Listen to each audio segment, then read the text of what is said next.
ஒரு படம் ரிலீஸ் ஆனதுக்கப்புறம் எவ்வளோ வசூல் எடுக்குமோ அதை விட டபுள் மடங்கு ப்ரீசேல் அட்வான்ஸ் புக்கிங்லேயே ஒரு படம் எடுத்துருச்சு அப்படின்னா அது எனக்கு தெரிஞ்சு லியோ மட்டும்தான் நினைக்கிறேன். ஒரு மிகப்பெரிய அட்வான்ஸ் புக்கிங்கை, மிகப்பெரிய ப்ரீசேல். இதுக்கு முன்னாடி வேற எந்த ஒரு தமிழ் படமுமே இப்படிப்பட்ட ஒரு வசூலை பார்த்ததே கிடையாது. ஸோ அடிச்சு துவம்சம் பண்ணிட்டு இருக்கு. இத்தனைக்கும் இதுக்கு ஆடியோலாச்சு அது இதுன்னு பெரிய ப்ரொமோஷன் பண்ணல. இந்த ப்ரொடக்ஷன் டீம் இந்த படத்துக்கு பெரிய ப்ரொமோஷன் பண்ணல.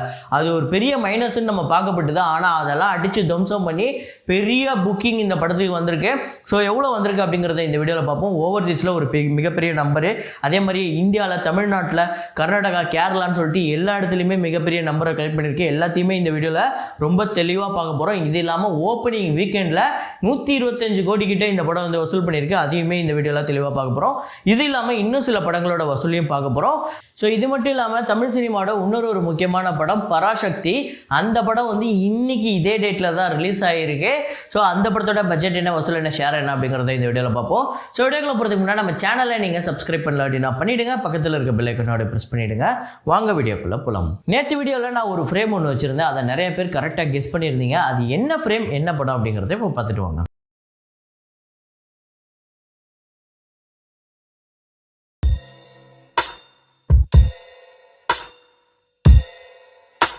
ஸோ ஆமாங்க, எங்கேயும் காதல் படம் தான். அதில் வந்து எங்கேயும் காதல் அப்படிங்கிற ஒரு பாட்டு பிரபுதேவா வந்து அந்த பாட்டில் டான்ஸ் ஆடிருப்பார். அந்த பாட்டு அவ்வளோ அருமையாக இருக்கும். என்னோட மோஸ்ட் ஃபேவரட் சாங். இந்த பாட்டு உங்களுக்கு எத்தனை பேருக்கு ஃபேவரட் அப்படிங்கிறத சொல்லுங்கள். ஸோ இதை கரெக்டாக கண்டுபிடிச்ச முதல் 5 பேர் யார் அப்படின்னு பார்த்தீங்கன்னா, கேமிங் கரண், சிம்சன் ராஜ், சுரேஷ் அப்படிங்கிறவர், அப்புறம் வந்து ஷாம் மணிகண்டன், சுமன் ராஜ். இந்த 5 பேர் தான் வந்து முதல்ல கமெண்ட் பண்ணியிருக்காங்க. இன்னைக்கான ஃப்ரேமை பாருங்கள், கெஸ் பண்ணுங்கள்.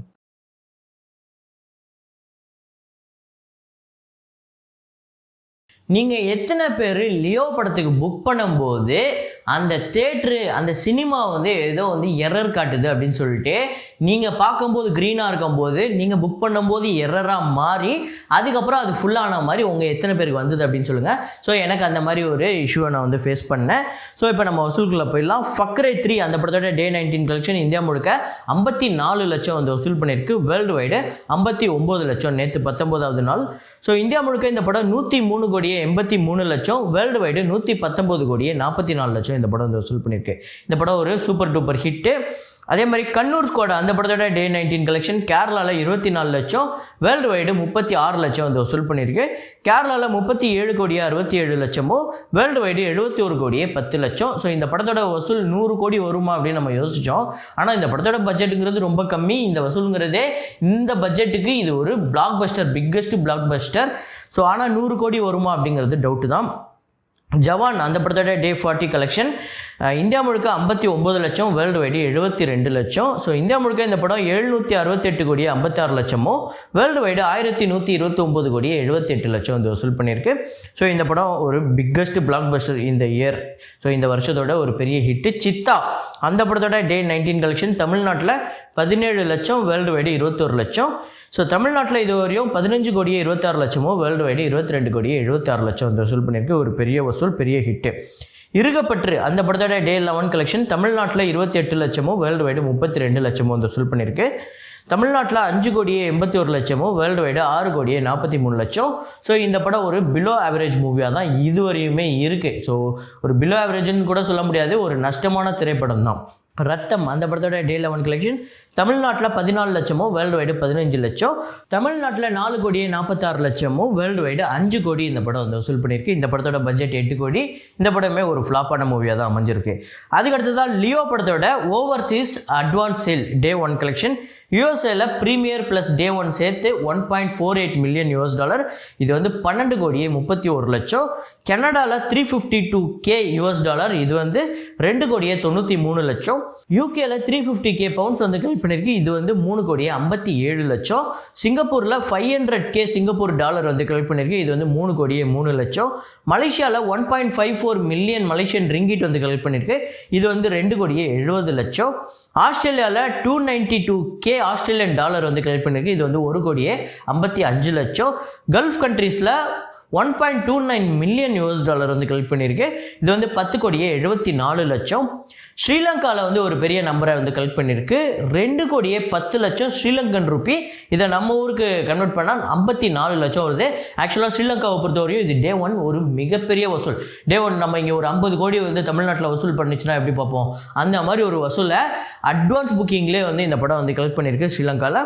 ஜெர்மனியில் வந்து 190K ஈரோ வந்து கலெக்ட் பண்ணியிருக்கு. இது வந்து 1,67,00,000.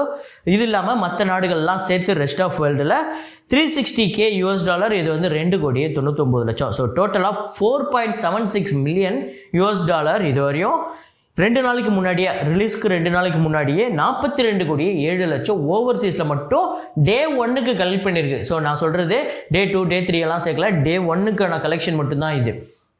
ஸோ அப்புறம் கல்ஃப் கண்ட்ரீஸில் நான் சொல்லியிருந்தேன் 1.29 மில்லியன் வந்து கலெக்ட் பண்ணியிருக்கிறேன். ஸோ கல்ஃப் கண்ட்ரீஸில் எந்தெந்த கண்ட்ரியில் எவ்வளோ கலெக்ட் பண்ணியிருக்கு அப்படிங்கிறத தெளிவாக பார்ப்போம்.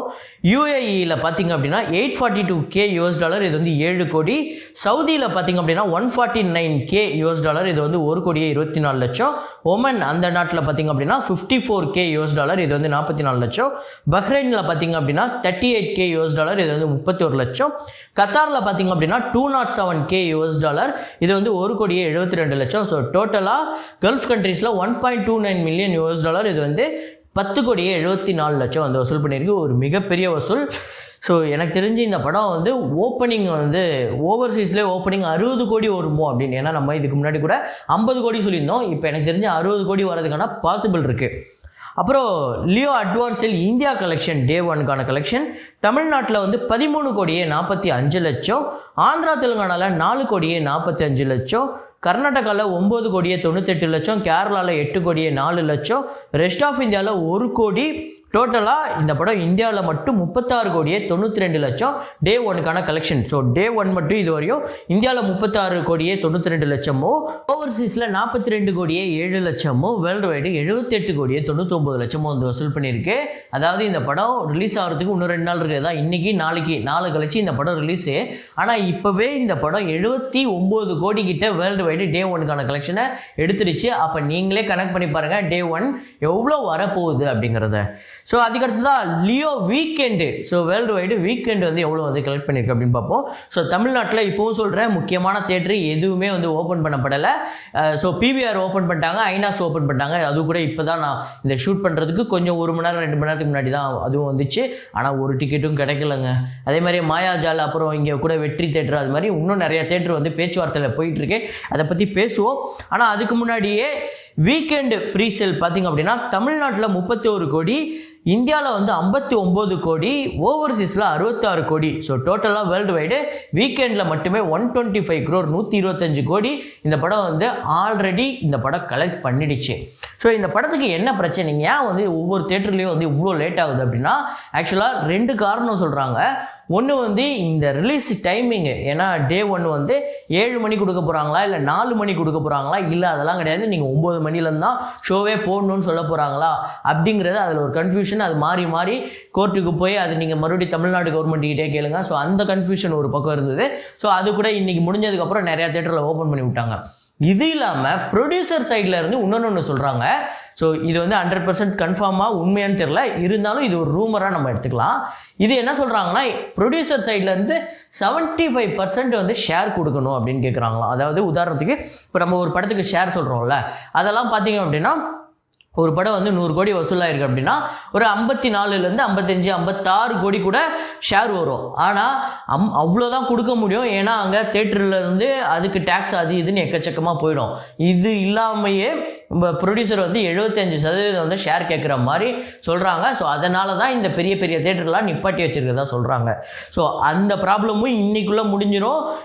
இன்றைக்கி இருக்கக்கூடிய மீதி தேட்டருமே இன்றைக்கி நைட்டு இல்லை நாளை காலைக்குள்ளே ஓப்பன் ஆகிடும் அப்படின்னு சொல்கிறாங்க.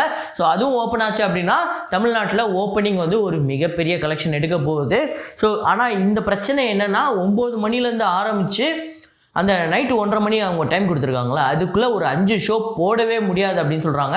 ஏன்னா ஒவ்வொரு ஷோக்குமே 4 மணி நேரம் தேவைப்படும்.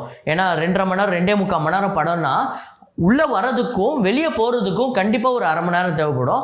அது இல்லாமல் அங்கே சாப்பிட்ற ஸ்நாக்ஸ் அது இதுன்னு அங்கே போட்டிருப்பாங்க, அதெல்லாம் க்ளீன் பண்ணுறதுக்கு ஒரு டைம் எடுக்கும், இன்டர்வல் ஒரு டைம், இதெல்லாம் சேர்த்து ஒரு படத்துக்கு 4 மணி நேரம். ஸோ பத்தாது, இவங்க கொடுத்த டைம் இது பத்தாதுன்னு சொல்லிட்டு தான் அவங்க மறுபடியும் பேசியிருக்காங்க.